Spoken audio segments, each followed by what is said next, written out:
So ನಮಸ್ಕಾರ. So ಹೆಂಗಿದಿರಪ್ಪ ಎಲ್ಲರೂ? So exams, first of all ನಿಮ್ಮ ಸೈನ್ಸ್ ಎಕ್ಸಾಮ್ಸ್ ಹೆಂಗಾಯಿತು ಅಂತ ಕಮೆಂಟ್ ಮಾಡಿರಿ. I am more curious and eager to know. And ಏನು ಹೇಳ್ರಿ. ಸೊ ನಾನು ಲೈವ್ ಕ್ಲಾಸಲ್ಲಿ ಹೇಳಿದ್ದೆ, ಸೊ ಫಿಸಿಕ್ಸ್ ಕೆಮಿಸ್ಟ್ರಿ ಅಂತೂ ಸಾಕಷ್ಟು ರಿಪೀಟ್ ಆಗುತ್ತೆ ಅಂತ. ಆ್ಯಂಡ್ 80% ಅಂದಿದ್ದೆ, ತೋರಿಸ್ತೀನಿ, ಹೇಳ್ತೀನಿ. ಆ್ಯಂಡ್ ಇನ್ನೊಂದು ಗೊತ್ತಾ? ಸೊ ರೀಸೆಂಟ್ಲಿ ಅಂದರೆ ಸೆಕೆಂಡ್ ಪ್ರಿಪ್ರೇಟರಿ ಆದಮೇಲೆ ನಾನು ಸ್ಟಾರ್ಟಿಂಗಿಂದ ಅಂತೂ ಮಾಡಿರಲಿಲ್ಲ. ಸೊ ರೀಸೆಂಟಾಗಿ ಅಪ್ಲಿಕೇಶನ್ ಬೇಸ್ಡ್ ಕ್ವಶನ್ಸ್ ಆಯಿತು ಅಥವಾ ಒನ್ ಶಾಟ್ ಆಯಿತು. ಸೊ ಇದನ್ನೆಲ್ಲ ಮಾಡಬೇಕಾದ್ರೆ ಏನೇನು ಮಾಡಿದ್ದೀನಿ, ಏನೇನು ಹೇಳಿದ್ದೀನಿ ಅದನ್ನು ಜಸ್ಟ್ ಚೆಕ್ ಮಾಡಿದಿದ್ರೆ ಫಿಸಿಕ್ಸ್ ಕೆಮಿಸ್ಟ್ರಿ ಅಂತೂ ಫುಲ್ ಔಟ್ ಆಫ್ ಔಟ್ ಬರ್ತಿತ್ತು. ಆ್ಯಂಡ್ ಬಯಾಲಜಿ ನಾನು ಮಾಡಿದ್ದು ಎರಡೇ. ಸೊ ಆ ಎರಡರಿಂದ ಎಷ್ಟು ರಿಪೀಟ್ ಆಗಿದೆ ಗೊತ್ತಾ? ಸೊ ಈಗ ನಾನು ಎಲ್ಲದನ್ನೂ ಹೇಳೋಕ್ಕೆ ಹೋಗಲ್ಲ. ಯಾವುದ್ಯಾವ್ದು ಇಂಪಾರ್ಟೆಂಟ್ ಇದೆ ಅದನ್ನು ಹೇಳ್ತೀನಿ. ಆ್ಯಂಡ್ ಮ್ಯಾಗ್ನೆಟಿಕ್ ಎಫೆಕ್ಟ್ ಯಾವುದು ಒಂದು ಡಯಾಗ್ರಾಮ್ ಕೊಟ್ಟಿದ್ದಾರಲ್ಲ, ಮ್ಯಾಗ್ನೆಟಿಕ್ ಫೀಲ್ಡು ಪರ್ಪೆಂಡಿಕ್ಯುಲರ್ ಎಲೆಕ್ಟ್ರಾನ್ ಇರುತ್ತೆ ಅಂತ. So magnetic effect one shot ಬೇಕಾದ್ರೆ ಚೆಕ್ ಮಾಡಿರಿ. ಸೊ ಅದು ನಾನು ಹಾಕ್ಕೊಂಡಿರಲಿಲ್ಲ. ಸೊ ಎಕ್ಸ್ಪ್ಲೇನ್ ಮಾಡ್ತಾ ಹಂಗೆ ಸಡನ್ನಾಗಿ ಅನ್ನಿಸ್ತು, ಹೌದಪ್ಪ ಇದಿದೆ ಅಂತ. ಸೊ ಅಲ್ಲೇ ಹೇಳಿದ್ದು ಬಂದಿದೆ, ಆ್ಯಸ್ ಇಟ್ ಈಸ್ ಬಂದಿದೆ. ನಾನು ತೋರಿಸ್ತೀನಿ ನೆಕ್ಸ್ಟು ಇನ್ನೊಂದು 2 ಡೇಸಲ್ಲಿ ಫುಲ್ ತೋರಿಸ್ತೀನಿ, ವಿತ್ ಪ್ರೂಫ್ ತೋರಿಸ್ತೀನಿ. ಸೊ ಅದೇ ತಾನೇ ಬೇಕಿರೋದು, ವಿತ್ ಪ್ರೂಫ್ ತೋರಿಸ್ತೀನಿ. ಸೊ ನೀವು ಇನ್ನೂ ಸಬ್ಸ್ಕ್ರೈಬ್ ಮಾಡ್ಕೊಂಡಿಲ್ಲ ಅಂದರೆ ಏನು ಮಾಡೋಕ್ಕಾಗಲ್ಲ. Okay, so you are going to miss out. So and ಅದು ಹೇಳಬೇಕಾದ್ರೂ I have mentioned not just about electrons, ನಾನು ಆಲ್ಫಾ ಪಾರ್ಟಿಕಲ್ಸು ಹೇಳಿದ್ದೀನಿ. And I have also told perpendicular ಇದ್ದರೆ ಮ್ಯಾಕ್ಸಿಮಮ್ ಇರುತ್ತೆ, 0 ಡಿಗ್ರಿ ಅಂದರೆ ಪ್ಯಾರಲಲ್ ಆಯಿತು ಅಂದರೆ ಮಿನಿಮಮ್ ಆಗುತ್ತೆ ಅಂತಲೂ ಹೇಳಿದ್ದೀನಿ. ಇನ್ನೇನು ಹೇಳೋಣ? ಸೊ ನೋಡೋಣ. ಈ ವಿಡಿಯೋಲಿ ನಾನು ನಿಮಗೆ ಇಟ್ಸ್ ನಾಟ್ ಲೈಕ್ ಪ್ರತಿಯೊಂದು ಸೊಲ್ಯೂಷನ್ನು, ಈಗ ಬೇಸಿಕ್ಸು ಕೆಲವೊಂದು ಎಲ್ಲ ಅನ್ನೆಸೆಸರಿ. ಆ್ಯಂಡ್ ಅನ್ನೆಸೆಸರಿ ಅನ್ನೋದಕ್ಕಿಂತ ಈ ಮೂಮೆಂಟಲ್ಲಿ, ಯಾಕಂದ್ರೆ ನಾಳೆ ನಿಮಗಿನ್ನ ಸೋಷಲ್ ಇದೆ, ಸೊ ಈ ಮೂಮೆಂಟಲ್ಲಿ ಬೇಡ, ಮುಗಿಲಿ. ಸೊ ಎಕ್ಸಾಮ್ಸ್ ಮುಗಿಲಿ, ಹೇಳ್ತೀನಲ್ಲ ವಿತ್ ಪ್ರೂಫ್ ತೋರಿಸ್ತೀನಿ. ಓಕೆ, ಸೊ ಈಗ ಯಾವುದಿದೆ, instrument use to measure. So ಹೆಂಗೆ ಕೊಟ್ಟಿದ್ದಾರೆ? ಸೊ ಆ್ಯಮೀಟರು ಸೀರೀಸಲ್ಲಿರುತ್ತೆ, ವೋಲ್ಟ್ ಮೀಟರ್ ಪ್ಯಾರಲಲ್ ಇರುತ್ತೆ. ಸೊ ಅದು ಯಾವುದು ಆಪ್ಷನ್ಸು ನೋಡಿ ಮಾರ್ಕ್ ಮಾಡೋದು. ಓಕೆನಾ? ಸೊ ಒಂದು ಲೆನ್ಸ್ ಇದೆ, 2 ಲೆನ್ಸ್ ಇದೆ. ಸೊ ಒಂದು ಎ ಇದೆ, ಇನ್ನೊಂದು ಬಿ ಇದೆ. ಸೊ ಲೆನ್ಸ್ದು ಯಾವುದು, ಎದು ಮ್ಯಾಗ್ನಿಫಿಕೇಷನ್ -3 ಇದೆ, ಬಿದು +1/3 ಇದೆ. ಯಾವುದು ಪಾಸಿಟಿವ್, ಯಾವುದು ನೆಗೆಟಿವ್? ಮ್ಯಾಗ್ನಿಫಿಕೇಷನ್ ನೆನ್ನೆ ಮಾಡಬೇಕಾದ್ರೂ ಒಂದಲ್ಲ ಎರಡು ಪ್ರಾಬ್ಲಮ್ ಮಾಡಿದ್ದೀನಿ. ಸೊ ಆನ್ಸರ್ ಏನು? The correct conclusion related to the given lenses. So ಏನು, ಯಾವುದು ಮ್ಯಾಗ್ನಿಫಿಕೇಷನ್ ಲೆನ್ಸು? ಸಿಂಪಲ್. ನಿಮಗೆ ಸರ್ ಕನ್ಫ್ಯೂಷನ್ ಆಗ್ತಿದೆ ಅಂದರೆ, ಸೊ m h'/h ಸಿಂಪಲ್. ಅಥವಾ ನೀವು ಆಬ್ಜೆಕ್ಟ್ ಡಿಸ್ಟೆನ್ಸ್, ಇಮೇಜ್ ಡಿಸ್ಟೆನ್ಸ್ ತೊಗೊತೀರಾ ಅಂದರೆ ಓಕೆ. h'/h ಯಾಕೆ ಅಂದರೆ ಇಲ್ಲಿ ಪಾಸಿಟಿವ್ ನೆಗೆಟಿವ್ ಅಂದರೆ ಮಿರರ್ ಆಯಿತು ಅಂದರೆ -v/u ಬರುತ್ತೆ, ಲೆನ್ಸ್ ಆಯಿತು ಅಂದರೆ +v/u ಬರುತ್ತೆ. ಅದು ಪ್ಲಸ್ಸು ಮೈನಸ್ ಏನೂ ಬೇಡ, ತಲೆನೋವೇ ಬೇಡ ಅಂದರೆ h'/h ಇಲ್ಲಿ. ಬಟ್ ಇದ್ರದ್ದು ತೊಗೋಬೇಕಾದ್ರೆ ಪಾಸಿಟಿವ್ ನೆಗೆಟಿವ್ ತೊಗೋಬೇಕಿಲ್ಲಿ. ಬಟ್ ಫಾರ್ಮುಲಾ ನಾನು ಹೇಳ್ತಿರೋದು. ಸೊ ಲೆನ್ಸಲ್ಲಿ ಲೆನ್ಸ್ ಆಯಿತು, ಮಿರರ್ ಆಯಿತು, ಏನೇ ಆಗಲಿ, so h is always negative. ಹೆಚ್ಚು ಇಲ್ಲಿ ಪಾಸಿಟಿವ್, ಹೆಚ್ ಪಾಸಿಟಿವ್, ಎರಡರಲ್ಲಿ ಪಾಸಿಟಿವೇ. ಕಾನ್ವೆಕ್ಸ್ ಲೆನ್ಸ್ ರಿಯಲ್ ಇಮೇಜ್ ಬಂತು ಅಂದರೆ ನೆಗೆಟಿವ್ ಆಗುತ್ತೆ. ಸೊ ಅಲ್ಲಿ ನೆಗೆಟಿವ್ ಇದ್ದಾಗ ಏನಿರುತ್ತೆ, ದೊಡ್ಡದಿರುತ್ತೆ. ಬಿಕಾಸ್ ಕಾನ್ವೆಕ್ಸ್ ಲೆನ್ಸು, ಕಾನ್ಕೇವ್ ಲೆನ್ಸಲ್ಲಿ ಚಿಕ್ಕದೇ ಇರುತ್ತೆ. ಸೊ ಏನಾಯಿತು, ಇಟ್ ಈಸ್ ನೆಗೆಟಿವ್. ಯಾವಾಗ? When it is real. So real ಆದಾಗ ಏನಾಗುತ್ತೆ, ನೆಗೆಟಿವ್ ಆಗುತ್ತೆ. ಸೊ ಇದು ಸೈನ್ ಕನ್ವೆನ್ಷನ್ ಅಂತಾನೆ ಅದಕ್ಕೊಂತ ಒಂದು ವಿಡಿಯೋ ಮಾಡಿದ್ದೀನಿ. ನಾನು ಲೈವ್ ಕ್ಲಾಸ್ ಹೇಳ್ಬೇಕಾದ್ರೂ ಹೇಳಿದ್ದೀನಿ, ಬಿಕಾಸ್ ಈ ವಿಡಿಯೋಲಿ ಅದನ್ನೆಲ್ಲ ಹೇಳ್ಕೊಂಡು ಹೋಗೋಕ್ಕಾಗಲ್ಲ. ಸೊ ಅದನ್ನು ಚೆಕ್ ಮಾಡಿರಿ ಅಂತ. ಆ್ಯಂಡ್ 2 ಪ್ರಾಬ್ಲಮು ಮಾಡಿದ್ದೆ. ಸೊ ಸೈನ್ ಕನ್ವೆನ್ಷನ್ ಹೆಂಗೆ ಬರುತ್ತೆ ಅಂತಲೂ ಹೇಳಿದ್ದೆ. ಸೊ ರಿಯಲ್ ಆದಾಗ ಏನಾಗುತ್ತೆ, ಯಾವುದು ಲೆನ್ಸ್ದು, it will be negative. And it will be greater than 1 ಇತ್ತು ಅಥವಾ ಗ್ರೇಟರ್ ದೆನ್ -1 ಇತ್ತು ಅಂದರೆ, ಗ್ರೇಟರ್ ದೆನ್ -1 ಅಲ್ಲ, ಓಕೆ, ಗ್ರೇಟರ್ ದೆನ್ 1 ಅಂದ್ಕೊಳ್ರಿ, ಬರೀ ನಂಬರ್ ತೊಗೊಳ್ರಿ. ಸೊ ಜಸ್ಟ್ ನಂಬರ್ ನಾನು ಹೇಳ್ತಿರೋದು. ಫೈನ್, ಇಲ್ಲಿ -3 ಇದೆ, ಅದನ್ನೇ ತೊಗೊತೀರಾ? ಸೊ -3 ಇದ್ದಾಗ ಏನಾಗುತ್ತೆ, ಇಟ್ಸ್ ಆಬ್ವಿಯಸ್ಲಿ ಕಾನ್ವೆಕ್ಸ್ ಲೆನ್ಸ್. ಅದೇ ನಿಮಗೆ ಮ್ಯಾಗ್ನಿಫಿಕೇಷನ್. ಸೊ ಅದೇ ಮ್ಯಾಗ್ನಿಫಿಕೇಷನ್ ನಿಮಗೆ ಪಾಸಿಟಿವ್ ಬಂತು ಆ್ಯಂಡ್ <1 ಬಂತು ಅಂದರೆ, ಕಣ್ಣು ಮುಚ್ಕೊಂಡು ಹೇಳೋದು, ಕಣ್ಣು ಮುಚ್ಕೊಂಡು, ಬಿಕಾಸ್ 2 ಪಾಸಿಟಿವ್ ಆಗುತ್ತೆ. ಸೊ ಕಣ್ಣು ಮುಚ್ಕೊಂಡು ಹೇಳ್ರಿ, h' ಪಾಸಿಟಿವ್ ಯಾವಾಗುತ್ತೆ, when it is virtual and direct. So virtual direct and less than 1 ಆಯಿತು ಅಂದರೆ it is concave lens. Virtual ಇರಬೇಕು, ಎರೆಕ್ಟ್ ಇರಬೇಕು, ಆವಾಗಷ್ಟೇ ಮ್ಯಾಗ್ನಿಫಿಕೇಶನ್ ಏನಿರುತ್ತೆ ಲೆನ್ಸಲ್ಲಿ ಪಾಸಿಟಿವ್ ಇರುತ್ತೆ, because both are positive. And less than 1 ಇತ್ತು ಅಂದರೆ it is concave lens. Again greater than 1 ಇತ್ತು, ಮ್ಯಾಗ್ನಿಫಿಕೇಶನ್ ಪಾಸಿಟಿವ್ ಇತ್ತು ಅಂದರೆ convex lens. Okay, so options ನೀವೇ. Next right hand thumb rule ಹೇಳಲ್ಲ. Draw the symbol diagram of variable resistant rheostat. First question ರಿಯೋಸ್ಟ್ಯಾಟೇ ಇದ್ದಿದ್ದು, ನೆನಪಿದೆಯಾ? ಸೊ ಲಿಸ್ಟ್ ಆಫ್ ಫ್ಯಾಕ್ಟರ್ಸ್, ಏನೋ conductor depends, ಯಾವ ಫ್ಯಾಕ್ಟರ್ಸು ಅದು ನೋಡಿದ್ದೀರಾ. So Tyndall effect, dispersion of light, ಏನು ಹೇಳಿ. ನೆಕ್ಸ್ಟು ಯಾವುದು ಡಯಾಗ್ರಾಮು, ಆ diagram magnetic field line. So magnetic field line perpendicular ಇರುತ್ತೆ electron. So inside the page or outside the page. So what is the direction of force acting on the electrons? So force acting on the electrons, so magnetic field line ಏನಿದೆ so left ಇದೆ. So electron direction ಏನಿದೆ ಮೇಲಿದೆ. So magnetic field line electron direction ಹಿಂಗೆ ತೊಗೊಂಡ್ರಿ ಅಂದರೆ ಹೋಯ್ತು, because electron direction is opposite to the direction of current. So reverse ಬರಬೇಕು. So magnetic field electron ಮೇಲೆ ಹೋಗ್ತಿದೆ ಅಂದರೆ, ಇದನ್ನೇ ನಾನು ಹೇಳಿದ್ದು ಮ್ಯಾಗ್ನೆಟಿಕ್ ಎಫೆಕ್ಟ್ ಚಾಪ್ಟ್ರಲ್ಲಿ, ಎಲೆಕ್ಟ್ರಾನ್ ಮೇಲೆ ಹೋಗ್ತಿದೆ ಅಂದರೆ ಕರೆಂಟ್ ಡೈರೆಕ್ಷನ್ ಆಪೋಸಿಟ್. ನಾನು ಅದು ಎಲೆಕ್ಟ್ರಿಸಿಟಿನೂ ಲಿಂಕ್ ಮಾಡಿ ಹೇಳಿದ್ದೆ, ಬೇಕಾದ್ರೆ ಚೆಕ್ ಮಾಡಿರಿ. ಸೊ ಮ್ಯಾಗ್ನೆಟಿಕ್ ಫೀಲ್ಡು ಎಲೆಕ್ಟ್ರಾನ್ ಮೇಲೆ ಅಂದರೆ ಕರೆಂಟ್ ಡೈರೆಕ್ಷನ್ ಕೆಳಗೆ. ಸೊ ಫೋರ್ಸ್ ಏನಾಗುತ್ತೆ ಇನ್ಸೈಡ್ ದ ಪೇಜ್. ಸೊ ನಿಮ್ಗೆ ಎಕ್ಸಾಮಲ್ಲಿ ಕೇಳಿದ್ರು ಈ ಥರ ಕೇಳ್ತಾರೆ, because it is easy. Inside the page or outside the page, towards or away from you. So ಈ ಥರ ಈಸಿ. ಓಕೆ, ನೆಕ್ಸ್ಟು ಮಯೋಪಿಯಾ ನೋಡಿದ್ದೀವಿ. Stars twinkle but planets do not.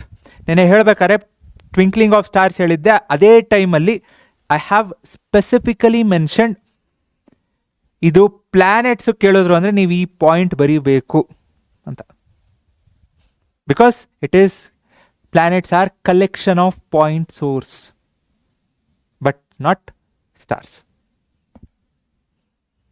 Okay, so nullify ಆಗುತ್ತೆ ಎಫೆಕ್ಟು. ಸೊ ಅದು simple ಬೇಸಿಗೆ but ಹೇಳ್ತಿರೋದು. So soft iron converted electromagnet using solenoid. Again so current carrying solenoid ಅಂತ ಹೇಳಿದ್ದೆ. So magnetic field of electromagnet increase ಹೆಂಗೆ ಮಾಡ್ತಾರೆ ಅದು ಹೇಳಿದ್ದೆ. ನಂಬರ್ ಆಫ್ ಟರ್ನ್ಸ್ ಜಾಸ್ತಿ ಮಾಡಬೇಕು, ಇಲ್ಲ ಕರೆಂಟ್ ಜಾಸ್ತಿ ಮಾಡಬೇಕು, ಇಲ್ಲ ಮೆಟೀರಿಯಲ್ ಚೆನ್ನಾಗಿರೋದು ಯೂಸ್ ಮಾಡಬೇಕು. Next draw the ray diagram. Activity ಇದೆ, ರೇ ಡಯಾಗ್ರಾಮ್ ಇದೆ. ಸೊ ನೆಕ್ಸ್ಟು ಇಲ್ಲಿ ಇಮೇಜು ಕರೆಕ್ಟಾಗಿ ಕಾಣಿಸ್ತಿಲ್ಲ, ನಾನು ಇಲ್ಲಿ ನೋಡೇ ಮಾಡ್ತಿದ್ದೀನಿ, ಬಿಕಾಸ್ ಮತ್ತೆ ಬರೀಬೇಕಂದ್ರೆ ಟೈಮು. ಸೊ ಇಮಿಡಿಯೇಟ್ ಹಿಂಗೆ ಹುಡುಗರು ಹಿಂಗೆ ಫೋಟೋ ಟಕ್ ಅಂತ ಕಳಿಸಿದ್ರು, ಹಿಂಗೆ ಆನ್ಸರ್ಸ್ ಇಲ್ಲಿ ಸೊಲ್ಯೂಷನ್ಸ್ ಮಾಡ್ತೀನಿ. ನೋಡಿದ ತಕ್ಷಣ ಖುಷಿ ಆಯಿತು. ಎಕ್ಸಾಮ್ ಬಂದಿದ್ದ ತಕ್ಷಣ ಕಳಿಸ್ರೋ ಅಂದಿದ್ದೆ, ಕಳಿಸೋದ್ರು, ಬಂತು. Okay, next refractive index of water ಒಂದು 1.33 ಇದೆ, ಇನ್ನೊಂದು 1.31 ಇದೆ. ಸೊ ಯಾವುದು ಡೆನ್ಸರು, ಯಾವುದು ರೇರರು. ಇದಕ್ಕಿಂತ ಇನ್ನೂ ಕಾಂಪ್ಲಿಕೇಟೆಡೇ ಮಾಡಿದ್ದೀವಿ. ನೆಕ್ಸ್ಟು ರೈಟ್ ಟ್ರಾವೆಲ್ಸ್ ಫಾಸ್ಟೆಸ್ಟ್, ಯಾವುದು 1.31. ರಿಫ್ರಾಕ್ಟಿವ್ ಇಂಡೆಕ್ಸ್ ಕಮ್ಮಿ ಇರಬೇಕು, ಸ್ಪೀಡ್ ಜಾಸ್ತಿ ಆಗುತ್ತೆ. ಸೊ 1.31 ಫಾಸ್ಟಾಗಿ ಹೋಗುತ್ತೆ. ಯಾಕೆ? ಬಿಕಾಸ್ ಹೇಳಿದ್ನಲ್ಲ, emergent rays parallel to incident ray when light. ಇವತ್ತು ಬೆಳಗಿನ ಲೈವ್ ಕ್ಲಾಸಲ್ಲಿ ಕ್ವಶನ್ ಒಂದು ಸ್ವಲ್ಪ ಚೇಂಜ್ ಇತ್ತು ಅಷ್ಟೇ, ಬಟ್ ಅದೇ ಬೇಕಾದ್ರೆ ಚೆಕ್ ಮಾಡಿರಿ. ನಾ ರೆಕ್ಟ್ಯಾಂಗ್ಯುಲರ್ ಗ್ಲಾಸ್ ಲ್ಯಾಬ್ ಹಾಕಿ ಇನ್ಸಿಡೆಂಟ್ ರೇ ಹೆಂಗೆ ಬರುತ್ತೆ, ನೆಕ್ಸ್ಟ್ ಒಳಗೆ ರಿಫ್ರಾಕ್ಷನ್ ಹೆಂಗಾಗುತ್ತೆ, ಪ್ಯಾರಲಲ್ ಹೆಂಗೆ ಹೋಗುತ್ತೆ ಅಂತಲೂ ಹೇಳಿದ್ದೀನಿ. ಬಿಕಾಸ್ ಸ್ಟ್ಯಾಟಿಂಗ್ ಮೀಡಿಯಮು ಹೊರಗೆ ಬರ್ತಿರೋ ಮೀಡಿಯಮ್ ಏನಿದೆ ಸೇಮ್ ಇದೆ. ಸೊ ಸ್ಟ್ಯಾಟಿಂಗ್ ಮೀಡಿಯಮ್ ಅಂದರೆ ಇನ್ಸಿಡೆಂಟ್ ಎಲ್ಲಾಗತ್ತಲ್ಲ ಆ ಮೀಡಿಯಮು, ಮತ್ತು ಎಮರ್ಜೆಂಟ್ ಟ್ರೇ ಎಲ್ಲಿ ಬರುತ್ತಲ್ಲ, ಸೊ ಎಮರ್ಜ್ ಆಗ್ತಿದೆಯಲ್ಲ, ಬೋತ್ ಮೀಡಿಯಮ್ಸ್ ಏನಿರುತ್ತೆ ಸೇಮ್ ಇರುತ್ತೆ. ಸೊ ಸೇಮ್ ಇದ್ದಾಗ it will be parallel to the incident ray. Okay, next difference between spherical mirror and spherical lens. Spherical mirror, spherical lens ಸಾಕಷ್ಟು difference ಬರಿಬೋದು. Okay, next total resistance find ಮಾಡಬೇಕು. ಎಷ್ಟಿದೆ? 12,816.3. So 12,816.3 something 3 I guess 112.4 ಮಾಡಿದ್ದೆ. ಇಲ್ಲಿ extra ಏನು ಕೊಟ್ಟಿದ್ದಾರೆ 12,816 ಅಂತ ಕೊಟ್ಟಿದ್ದಾರೆ. 3 ಹಾಗೆ ಇತ್ತು ನೆನ್ನೆ ಮಾಡಿದ್ರಲ್ಲ. So 1/12 + 1/8 + 1/16 parallel. ಇದು 3 ಪ್ಯಾರಲಲ್ ಇದೆ. ಸೊ ಫಸ್ಟು ಪ್ಯಾರಲಲ್ ಸಾಲ್ವ್ ಮಾಡ್ತೀರಾ. ಸೊ ಎಲ್ ಸಿ ಎಮ್ 12, 8, 16 ಎಷ್ಟು L C M? L C M ಎಷ್ಟು?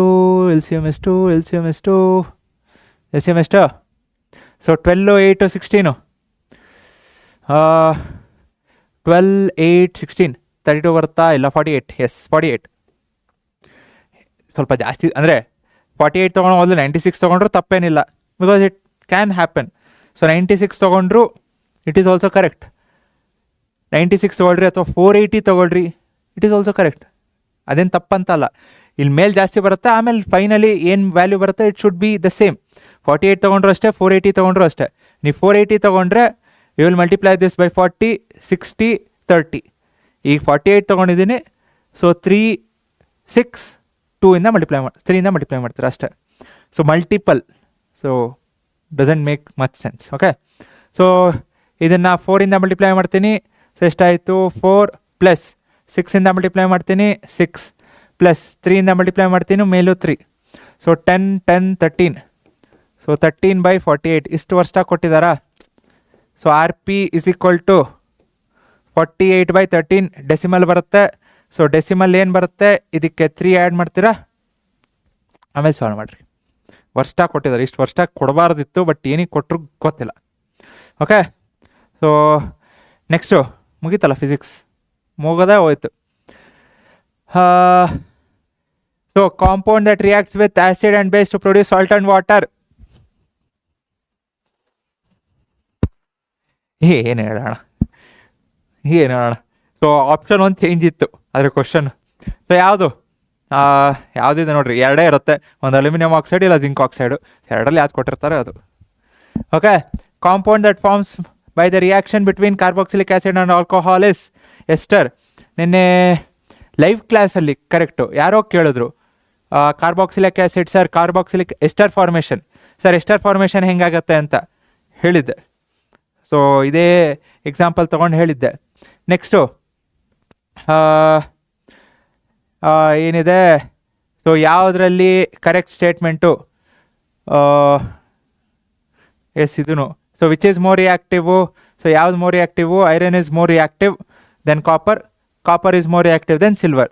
ಸೊ ಅಲ್ಲಿ ಏನು ಆಪ್ಷನ್ಸ್ ಇದೆ ನೋಡಿ, ಬಿಕಾಸ್ ನಾನಿಲ್ಲಿ ಕ್ವಶನ್ನ ನೋಡಬೇಕು ಅಂದರೆ ಅಷ್ಟು ಅಂದರೆ ಆಪ್ಷನ್ಸ್ ನೋಡಬೇಕು. ಫುಲ್ ಸೊಲ್ಯೂಷನ್ ಮಾಡ್ತೀನಿ, ಚಿಂತೆ ಮಾಡಿಬಿಡ್ರಿ. ಫುಲ್ ಸೊಲ್ಯೂಷನ್, ಫುಲ್ ಎಕ್ಸ್ಪ್ಲನೇಷನ್ ಇನ್ನೊಂದ್ಸಲಿ ಮಾಡ್ತೀನಿ. ಈಗ ನಿಮಗೆ ಸರ್ ಭಯ ಆಗ್ತಿದೆ ಅಂದರೆ ಅಷ್ಟೇ, ಭಯ ಏನು ಪಡ್ಕೊಳೋದು ಬೇಕಿಲ್ಲ. ಸೊ ರ್ಯಾನ್ಸಿಡಿಟಿ ಅಂದರೆ ಏನು ನೋಡಿದ್ದೀವಿ. Chemical formula of baking soda. Next ಯಾವುದು homologous series? So homologous series find ಮಾಡೋದಕ್ಕಿಂತ ಮುಂಚೆ ಫಾರ್ಮುಲಾ ಬೇಕು ಅಂದಿದ್ದೆ. ಸೊ ಅದರಲ್ಲಿ ಹೋಮೋಲೋಗಸ್ ಸೀರೀಸ್ ಇಸ್ ಆಪ್ಷನ್ 2, ಅಂದರೆ series 2, CH3OH, C2H5. S. Next ಕ್ಯಾಟಿನೇಷನ್ ಅಂದರೆ ಏನು? Simplest hydrocarbon. ಕ್ಯಾಟಿನೇಷನ್ ನೋಡಿದ್ದೀವಿ, carbon carbon carbon carbon carbon carbon. So simplest hydrocarbon CH4. ಇದೇ ಕ್ವಶನ್ನು ಹಿಂದೆ ಯಾವಾಗೋ ಹಿಂದೆ ಅಂದರೆ ತುಂಬ ಹಿಂದೆ ಅಲ್ಲ, ಈಗ ರೀಸೆಂಟಾಗಿ ಪ್ರಮುಖ ಪ್ರಶ್ನೆಗಳು ಅಂತ ಒಂದು ಮಾಡಿದ್ದೆ ನೋಡ್ರಿ, ಅದರಲ್ಲಿ ಹೇಳಿದ್ದೇನೆ. ಯಾಕಂದ್ರೆ ನಾನು ಈಗ ಇನ್ನೂ ಸೊಲ್ಯೂಷನ್ಸ್ ಕನ್ನಡದಲ್ಲೂ ಕೊಡಬೇಕಲ್ಲ, ಅದಕ್ಕೆ ಜಸ್ಟ್ ಡಿಸ್ಕಷನ್ ಮಾಡ್ತಿರೋದಂಗೆ. So pure mercury obtained from cinnabar. ನಿನ್ನೆ ಎಕ್ಸ್ಟ್ರಾಕ್ಷನ್ ಮಾಡ್ಬೇಕಾದ್ರೆ ಹೇಳಿದ್ದೆ, ಆ ಒಂದು ಫ್ಲೋ ಚಾರ್ಟ್ ಒಂದು ನೆನ್ಪಿಡ್ಕೊಳ್ರಿ ಅಂತ. ಆ ಫ್ಲೋ ಚಾರ್ಟ್ ಒಂದು ನೆನಪಿದ್ದಿದ್ದರೆ ಆರಾಮಾಗಿ ಲಾಸ್ಟಲ್ಲಿತ್ತು, ಸೀದಾ ಬರೆದಿದ್ರೆ ಮುಗದೇ ಹೋಗ್ತಿತ್ತು. ಅಷ್ಟು ಈಸಿ. HGS ಯಾವುದು ನಿಮಗೆ? ಎಲೆಕ್ಟ್ರೋಲೈಸಿಸ್, ರಿಡಕ್ಷನ್ ಲಾಸ್ಟಲ್ಲಿ. ಸೊ ಸಿನಾಬರ್ ಏನಾಗುತ್ತೆ? HGS. ರೋಸ್ಟಿಂಗ್ ಮಾಡ್ತೀರಾ, ಆಕ್ಸೈಡ್ ಆಗುತ್ತೆ, ರಿಡಕ್ಷನ್ ಮಾಡ್ತೀರಾ, ಸಿಂಪಲ್. Okay, next fire. ಕ್ಯಾಲ್ಶಿಯಮ್ನ ನೀರಲ್ಲಿ ಹಾಕಿದಾಗ ಫೈರ್, ಅದು ನೋಡಿದ್ದೀವಿ. ಯಾಕೆ ಅಂದರೆ ಕ್ಯಾಲ್ಶಿಯಮು ಅಷ್ಟೊಂದು ವೈಲೆಂಟಾಗಿ ರಿಯಾಕ್ಟ್ ಆಗಲ್ಲ, ಸೊ ಲೆಸ್ ರಿಯಾಕ್ಟಿವು. ಆ್ಯಂಡ್ ಸ್ವಲ್ಪ ಏನೋ ಹೈಡ್ರೋಜನ್ ಏನು ಫಾರ್ಮೇಷನ್ ಆಗಿರುತ್ತೆ ಅದು ಕಮ್ಮಿ ಇರುತ್ತೆ. ಸೊ ಹೈಡ್ರೋಜನ್ ಬಬಲ್ಸ್ ಎಲ್ಲ ಕೆಳಗೆ ಕೂತ್ಕೊಳುತ್ತೆ. It does not allow sink ಅಷ್ಟೇ, but it's not more reactive. ನೋಡೋಣ ಫುಲ್ ಸೊಲ್ಯೂಷನ್, ಚಿಂತೆ ಮಾಡಬೇಡ್ರಿ. Next question, water of crystallization. నేను ಲೈವ್ ಕ್ಲಾಸ್ ಮಾಡ್ಬೇಕಾದ್ರೆ ನೆನಪಿದೆಯಾ? FeSO4 ವಾಟರ್ ಆಫ್ ಕ್ರಿಸ್ಟಲೈಸೇಷನ್ ಎಷ್ಟು ಅಂದಿದ್ದೆ? ಎಷ್ಟು? 7. ಸೊ ವಾಟರ್ ಆಫ್ ಕ್ರಿಸ್ಟಲೈಸೇಷನ್ 7 ಆಯಿತು ಅಂದರೆ FeSO4 FeSO4.7H2O. ಸೊ ಇದು ಯಾವ ಕಲರ್ ಇರುತ್ತೆ? This will be green colour. First chapter ನಾನು ಐ ಗೆಸ್ ಆ ಫ್ಲ್ಯಾಶ್ ಕಾರ್ಡ್ಸ್ ತೋರಿಸಿರ್ಬೇಕಾದ್ರೇನು ಇದು ತೋರಿಸಿದ್ನ ನೆನಪಿಲ್ಲ, ಬಟ್ ಸೊ ಗ್ರೀನ್ ಕಲರ್ ಇದನ್ನಂತೂ ಕೇಳಿದ್ದೆ, ನೆನಪಿದೆಯಾ? ಸೊ ಲೈವ್ ಕ್ಲಾಸಲ್ಲಿ FeSO4 ವಾಟರ್ ಆಫ್ ಕ್ರಿಸ್ಟಲೈಸೇಷನ್ ಎಷ್ಟು? ವಾಟರ್ ಆಫ್ ಕ್ರಿಸ್ಟಲೈಸೇಷನ್ದು ಹೇಳಬೇಕಾದ್ರೆ ಈ ಎಕ್ಸಾಂಪಲ್ನ ನಾನು ನಿಮ್ಗೆ ಕೇಳಿದೆ, ನೆನಪಿದೆಯಾ? ಸೊ ವಾಟರ್ ಇದು ಗ್ರೀನ್ ಇರುತ್ತೆ, ಬಿಡ್ರಿ ನೆನಪಿಲ್ಲ, ಓಕೆ. ಸೊ ಇದು ಗ್ರೀನ್ ಇರುತ್ತೆ ವಾಟರ್ ಇದ್ದಾಗ. ವಾಟರ್ ಹೋಯ್ತು ಅಂದರೆ FeSO4 ವೈಟ್ ಆಗುತ್ತೆ. ಸೊ FeSO4 ನೀರಿತ್ತು ಅಂದರೆ ಗ್ರೀನೇ ಬರೆದು ಬಿಡೋಣ. ಸೊ ಯಾಕೆ? ಸೊ Fe ಅಲ್ಲ. ಸೊ FeSO4.7H2O ಗ್ರೀನ್ ಇರುತ್ತೆ. ನೀರು ಹೋಯ್ತು ಅಂದರೆ ವೈಟ್ ಆಗುತ್ತೆ. ಅಷ್ಟೇ ಸಿಂಪಲ್. ಓಕೆ. ನೆಕ್ಸ್ಟು ಟ್ರಾನ್ಸ್ಲೇಟು ಬ್ಯಾಲೆನ್ಸ್ ಮಾಡಬೇಕು, ಡಯಾಗ್ರಾಮು. ಓಕೆ, ನೋಡ್ರಿ. Next carbon C4 - C4+. ಎಲ್ಲಿ ಪ್ರಾಕ್ಟೀಸ್ ಮಾಡಿರಿ, ನೋಡ್ಕೊಳ್ರಿ. ನೋಡಿಲ್ಲ ಅಂದರೆ ನಿಮಗೆ ಲಾಸ್, ನನಗೇನಿಲ್ಲ. Okay. Structural formula of butyne. So ಇದು ಇಟ್ ಈಸ್ ನಾಟ್ ಪ್ರೋಪೈನ್ ಅಲ್ಲ, ಬ್ಯೂಟೈನ್. ಫ್ಲ್ಯಾಶ್ ಕಾರ್ಡಲ್ಲಿ ಅದಕ್ಕಂತ 4 ಕಾರ್ಬಂದು ತೊಗೊಂಡು ಎಕ್ಸ್ಪ್ಲೇನ್ ಮಾಡಿದ್ದೀನಿ, ಅಂದರೆ ಎಕ್ಸ್ಟ್ರಾ ಇರಲಿ ಅಂತ ಬ್ಯೂಟೈನ್ ಆಯಿತು, ಬ್ಯೂಟೆನಾನ್ ಆಯಿತು, ಬ್ಯೂಟೆನೋಯಿಕ್ ಆ್ಯಸಿಡ್ ಆಯಿತು. ಸೊ 4 ಕಾರ್ಬಂದು ಕೊಟ್ಟಿದ್ದೀನಿ ಎಕ್ಸ್ಟ್ರಾ ಇರಲಿ. ಸೊ ಟೆಕ್ಸ್ಟ್ ಬುಕ್ಕಲ್ಲಿ ಪ್ರೋಪೈನ್ ಇದೆ, ನಾನು ಬ್ಯೂಟೈನ್ದೆಲ್ಲ ಅಂದರೆ 4 ಕಾರ್ಬನ್ದೆಲ್ಲ ತೊಗೊಂಡು ಹಾಕಿದ್ದೀನಿ. ನೋಡಿಲ್ಲ ಅಂದರೆ ಏನು ಮಾಡೋಣ? ಓಕೆ. ಸೊ ಸೈಕ್ಲೋಹೆಕ್ಸೇನ್ ಅದು ನೋಡಿದ್ವಿ. Next cleansing action of soap. C4 - C4+ cleansing action ನೋಡಿಲ್ಲ ಅಂದರೆ your loss. Next difference between saturated and unsaturated. Oh my god, oh my goodness, ನೋಡಿದ್ದೀವಲ್ಲ? Okay. So biology with solutions ನೋಡೋಣ. So ಇಲ್ಲಿಗೆ ಸಾಕು physics chemistry. So biology ಬರೋಣ. So ಬಯಾಲಜಿನೂ checker board ಕೇಳಿದ್ರು ನಿನ್ನೆ, ಅದು ತೋರಿಸಿದ್ದೆ. ಕೆಲವೊಂದು ಬಂದಿದೆ. ನೆಕ್ಸ್ಟು ನೆಫ್ರಾನು ನ್ಯೂರಾನು ಯಾವುದೋ ಒಂದು ಬಂದಿದೆ. ಸೊ ಇನ್ನೂ ಸಾಕಷ್ಟು ಬಂದಿದೆ. ಓಕೆ. So that's it. ಇನ್ನೂ ಸಬ್ಸ್ಕ್ರೈಬ್ ಮಾಡಿಲ್ಲ ಅಂದರೆ ನಿಮ್ಮದು ಲೈಕ್ ಮಾಡಿರಿ, ಇಷ್ಟ ಆಗಿತ್ತು ಅಂದರೆ. Thank you, bye, take care. ಆಮೇಲೆ ಎಕ್ಸಾಮ್ ಮುಗಿಲಿ, ಪ್ರಿಪ್ರೇಟ್ರಿ ಮುಗಿಲಿ, ಬೋರ್ಡ್ ಎಕ್ಸಾಮ್ಸ್. ನಾನು ಈಗೂ ಹೇಳ್ತಿದ್ದೀನಿ, ನಂದು target board exams. So board ಎಕ್ಸಾಮ್ಸಲ್ಲಿ ನಿಮಗೆ ಸ್ಕೋರ್ ಆಗಬೇಕು ಅಂದರೆ ನೀವು ಮಾಡ್ಬೇಕಾದ್ರೆ ಸಬ್ಸ್ಕ್ರೈಬ್ ಮಾಡಿರಿ. Okay, bye, take care. Thank you. Jai Hind, Jai Karnataka.